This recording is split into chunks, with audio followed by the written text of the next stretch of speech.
This is the Paltalk News Network.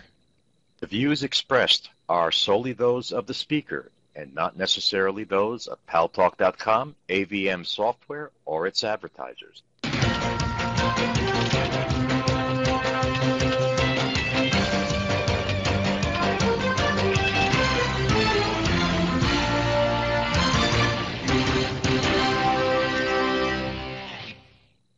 News Talk is online. News Talk Online, a production of Paltalk.com, the largest multimedia interactive program on the internet, with more than 4 million unique users on demand on iTunes and on YouTube, and on my blog, GaryBaumgarten.com, where you're encouraged to post your comments, whether you agree with yours truly or not. No retribution. And thanks to our great friends at CRN Digital Talk Radio, we're syndicated to an additional 12 million households. I am your host, Gary Baumgarten. I welcome you to the show.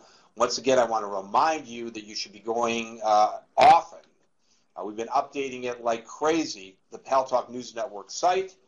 Some really interesting things in there, including the fact that an indictment was handed up today for the alleged attempted bombing of a plane on Christmas Day. An objection from the Council on American Islamic Relations to enhanced airport security searches, screenings of people who are wearing hijabs. We're going to talk a little bit more about that second half of the show. And 3 Democrats have announced their early retirement, which means that the 2 of them are senators, 1 a governor. The likelihood of the Democrats controlling the United States Senate in the very near future is unlikely. And so some would say that's good. It will cause for there to be a better balance of power in the between the Congress and the administration. And others would say, here we go, gridlock once again. Before we get to our guest, I want to remind you that on Thursday, wait a minute, that's tomorrow. My guest on the Make It Pro TV show at 8 o'clock New York time, right here on the Paltalk News Network, on Paltalk in the radio and television section, will be Michelle Granger. She is an Olympic gold medalist, a softball pitcher with the lowest ERA of anybody that you'd ever want to meet in your life, male or female, amateur or professional. If you go to makeitpro.com and log on to Michelle Granger's wall and post a comment, maybe a question for tomorrow's show, you'll be eligible for possibly getting a softball autographed by her, a picture autographed by her, an upgraded Paltalk subscription, or a limited edition Make It Pro t-shirt. Great fun. Well, first half of the show is one that I think you'll all find very interesting because everybody has an opinion on this one. There is a very nice woman. Her name is Marjorie Gunnoe. I hope I'm pronouncing your last name correctly. A psychology professor at Calvin College in Grand Rapids, Michigan. And she has created a bit of a controversy because she has conducted research that concludes that children under the age of 6 who are smacked by their parents grow up to be happier and more successful than those whose parents spared the spankings. I will tell you, Professor, given the discussion I had with my biologically adult daughter on the phone today, I wish maybe I hadn't spared the palm when she was a child, but I did. Welcome to News Talk Online on the Paltalk News Network. Hello? Hello, can you hear me okay? I can just faintly hear you. Am I on the line now?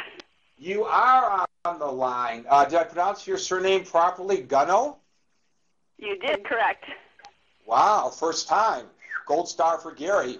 So, Professor Gunnoe, this has caused a bit of a stir when you suggested in your research and when it got reported earlier this week that spare the hand, spoil the child should be the rule of the day, and that the kids grow up to be smarter, better adjusted, and more successful in life. This is kind of counterintuitive based on what we have all been taught or told in the post-Dr. Spock days. I think also perhaps as different media outlets have picked it up, it has been a bit overstated as well. So I appreciate the chance to qualify what the study was actually about.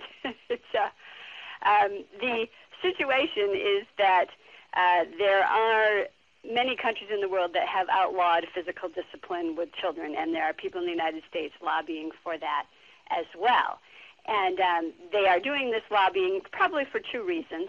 Some people believe that it is morally wrong to ever strike a child, and then there are other people who may also believe that spanking is clearly associated with negative adjustment for children. But they come to this conclusion actually with virtually no studies, one perhaps that has been done previously, looking at children who have never been spanked. And I am using the word spanking. Smack is a word that they use in Europe and in Australia. That was not actually used in my research, but that is how it has been interpreted in other parts of the world. But so we asked children as teenagers, if they had ever been spanked or not, and simply divided them into two categories and then compared the numbers on a variety of different adjustment indices.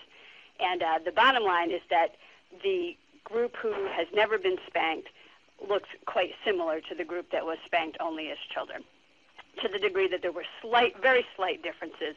Yes, the group that had been spanked from 2 to 6 only did look slightly better than the never spanked group. But I'm certainly not promoting spanking here. My primary goal here is simply to say that because the never spanked kids don't look better, there is not really enough research evidence for lawmakers to begin limiting the repertoire of techniques that parents can use to control their children. Well, first of all, I object to the government telling me as a parent how I should be raising my child. I believe that the government has the right to step in if there are signs of abuse. And by the way, abuse does not necessarily have to be physical.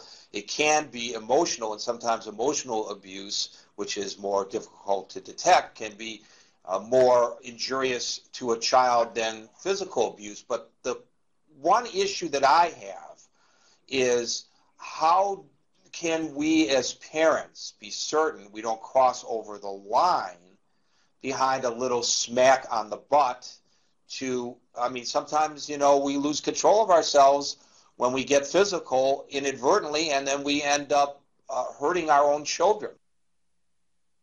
Exactly. I think particularly speaking about ourselves or speaking about parents in general, there is no way that we can assure that we don't cross over that line. But the question for me is it appropriate for the government to step in then and say that because some parents do unfortunately cross the line, that no one is allowed to use any form of physical discipline? And I would say that the evidence does not support